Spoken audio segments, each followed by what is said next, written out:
পর্ব ৪ বিস্টের রাগ নিয়ন্ত্রণ। সে বলল, আমি যদি নিজেকে বদলাই তবে সত্যি মানুষ আমাকে গ্রহণ করবে? তুমি সত্যি আমার সাথে বন্ধুত্ব করবে?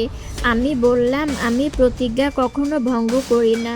তুমি যদি সত্যি নিজেকে বদলাও তবে আমার উপর করা তোমার অত্যাচারগুলো আমি ক্ষমা করে দিব এবং তোমার সাথে বন্ধুত্ব করব। আমি নিজের কানকে বিশ্বাস করতে পারছিলাম না। জীবনে এই প্রথম কেউ আমার সাথে বন্ধুত্ব করতে চায়। এসব আমার সাথে হবে স্বপ্নেও কখনো ভাবিনি। আমি ওই অচেনা মেয়েটিকে বললাম, এতদিন যে অত্যাচারগুলো আমি তোমার উপর করেছিলাম তার জন্য সত্যিই আমি খুব দুঃখিত। আমি তোমাকে অন্য মানুষদের মতো ভেবেছিলাম, কিন্তু এখন দেখছি তোমার চরিত্র তাদের সম্পূর্ণ বিপরীত। আমি অবশ্যই নিজেকে বদলাবো, কিন্তু কি করে? আমাকে কেউ কখনো ভালো জিনিস শেখায়নি। মানুষের সাথে কিভাবে ভালো ব্যবহার করতে হয় তা আমি জানি না। এখন তুমি একমাত্র আমাকে পথ দেখাতে পারো। তুমি নিজেকে বদলানোর জন্য রাজি হয়েছো, এতে আমি অনেক খুশি হয়েছি। আমি তোমাকে অবশ্যই পথ দেখাবো, তবে আগে তুমি সম্পূর্ণ সুস্থ হও। এরপর আমি যেভাবে চলতে বলবো সেভাবে যদি চলো তবে তুমি নিজেকে অবশ্যই বদলাতে পারবে। আর আমার দুটো কথা সবসময় মনে রাখবে, তোমাকে প্রতিজ্ঞাবদ্ধ হতে হবে নিজেকে বদলানোর জন্য। আমি শুধু তোমাকে পথ দেখাবো, কিন্তু বদলাতে হবে তোমার নিজেকেই, সম্পূর্ণ নিজের চেষ্টায়। 2 অন্যায় বদলা কখনো অন্যায় দিয়ে নেওয়া যায় না। যদি কেউ তোমার সঙ্গে অন্যায় করে থাকে তবে তুমি আইনের আশ্রয় নেবে, আইন তোমাকে ন্যায় দেবে। তুমি কখনো আইন নিজের হাতে তুলে নেবে না। তোমার উপর যদি কেউ অত্যাচার করে এবং তার বদলে তুমিও যদি তার উপর অত্যাচার করো তবে তোমার আর তার মধ্যে কোনো পার্থক্যই থাকবে না। খারাপ মানুষের হৃদয়ে কখনো জায়গা পায় না।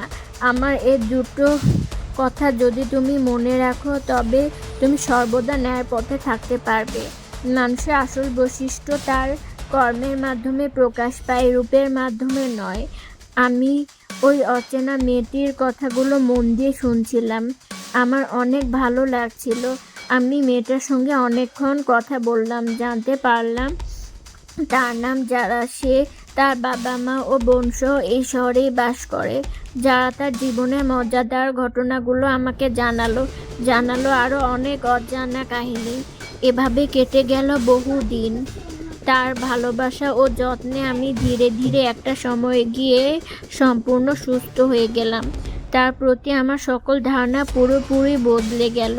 তার সঙ্গে আমার বেশ ভালো সম্পর্কই তৈরি হলো।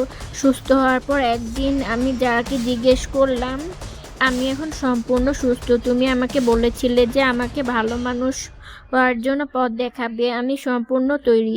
বলো আমাকে কি করতে হবে? আমি কথা দিচ্ছি তোমার প্রতিটা কথা মেনে চলবো, অন্যথা করব না। যারা আমাকে বলল, আমি অবশ্যই তোমাকে পথ দেখাবো, তবে তার আগে আমার ক্ষুধার নিবারণ করতে হবে। আমার অনেক ক্ষুধা লেগেছে। আমি বললাম, এই ব্যাপার, ঠিক আছে, আমি এখনই নিজে হাতে তোমার জন্য নাস্তা ও চা তৈরি করে আনছি। এই বলে আমি রান্নাঘরে চলে গেলাম। নিজের হাতে নাস্তা ও চা তৈরি করলাম, যা আমার সবচেয়ে প্রিয় খাবার।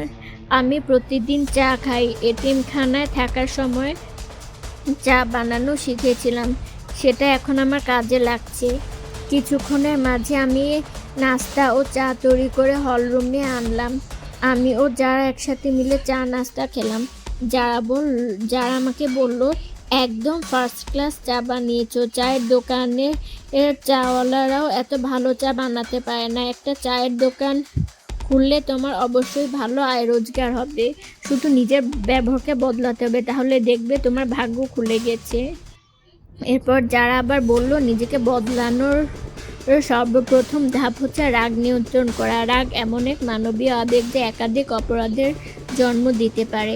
আমি অবাক হয়ে যাকে জিজ্ঞেস করলাম, রাগ একাধিক অপরাধের জন্ম দেয় কিভাবে?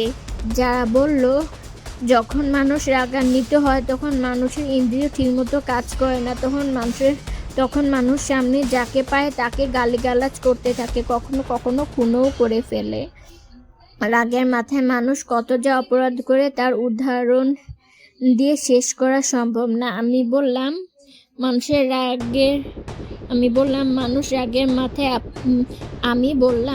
মানুষ রাগের মাথায় এত অপরাধ করতে পারে। তুমি হয়তো ঠিকই বলেছ। আমার নিষ্ঠুরতার অন্যতম উৎস হচ্ছে এই রাগ। আমি অতীতের ঘটনাগুলো সবসময় নিজের মধ্যে পুষে রাখি। যখন কেউ আমাকে বিস্ট বলে বা আমাকে নিয়ে কটূক্তি করে, তখন আমি নিজেকে নিয়ন্ত্রণ করতে পারি না। আমি রাগের মাথায় কী করি আমি নিজেও জানি না। যারা বলল, এখন নিশ্চয়ই তুমি বুঝতে পারছো রাগ তোমার কত সর্বনাশ করছে। তুমি যদি একবার এই রাগকে নিয়ন্ত্রণ করতে পারো, তবে দেখবে তুমি তোমার অন্য বাচ্চা আচরণকেও নিয়ন্ত্রণ করতে পারবে।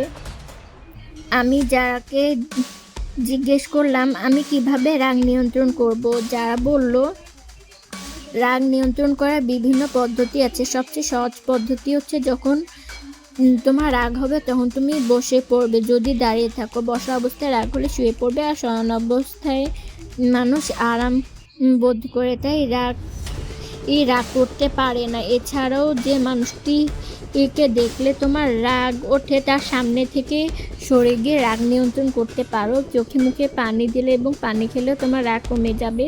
তবে রাগ কমানোর সবচেয়ে কার্যকরী উপায় হচ্ছে যে কারণে তোমার রাগ হচ্ছে সেটা ভুলে যায় এবং প্রিয় কোনো কাজে নিজেকে নিযুক্ত করা।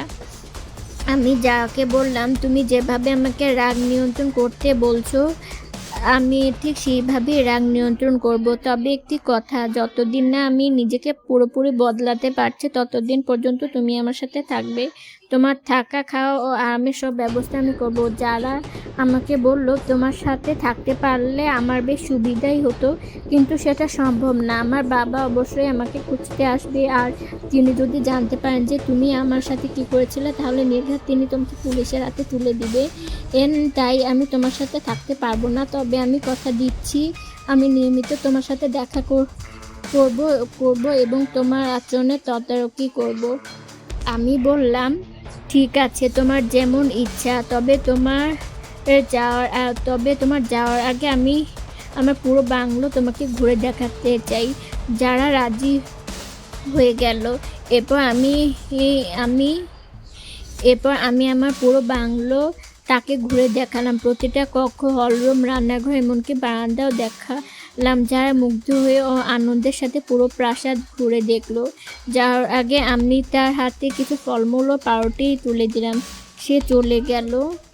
যারা চলে যাওয়ার পর আমি হলরুমে পায়চারি করতে থাকলাম আর ভাবতে থাকলাম কিভাবে নিজের রাগকে নিয়ন্ত্রণ করব। আমি সিদ্ধান্ত নিলাম আমি ঘর থেকেই বের হব না।